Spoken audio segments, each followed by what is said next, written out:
வணக்கம் நண்பர்களே, இன்றைக்கு நாம பார்க்க இருப்பது செவ்வாய்க்கிழமை வழிபாடு பற்றித்தான் பார்க்க போகிறோம். எந்த வேண்டுதலா இருந்தாலும் இந்த பூஜை மூலம் கிடைக்கும்.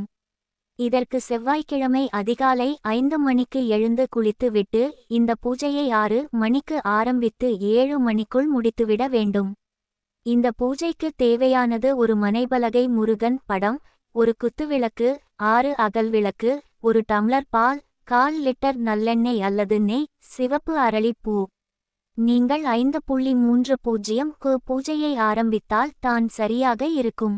மனைப்பலகை வைத்து கோலம் போட்டு பலகை மேல் முருகப்பெருமான் போட்டோவை வைத்து அரளியால் அலங்கரித்து குத்துவிளக்கு நிறைய எண்ணெய் ஊற்றி 6 திரி போட்டு வைக்கவும். குத்துவிளக்கை சுற்றி 6 அகல்விளக்கு வைத்து எண்ணெய் ஊற்றி திரி போட்டு இப்போது எல்லா விளக்கையும் ஏற்றவும். அருகில் பிரசாதமாக 1 டம்ளர் பால் வைக்கவும். ஊதுபத்தி கற்பூரம் காட்டி வைத்துவிட்டு கந்தஷ்டி கவசம் 6 முறை படிக்க வேண்டும். முதல் வாரம் கொஞ்சம் தடுமாற்றமாக இருக்கும். அடுத்தடுத்த வாரங்களில் 6 முறை படித்து விடுவீர்கள். கண்டிப்பாக பூஜை முடியும் வரை எல்லா விளக்கும் எரிந்து கொண்டுதான் இருக்க வேண்டும். எண்ணெய் ஊற்றிக் கொண்டே இருக்கணும். இவ்வளவு தான் இந்த பூஜை. 6 வாரம் செய்யுங்கள்.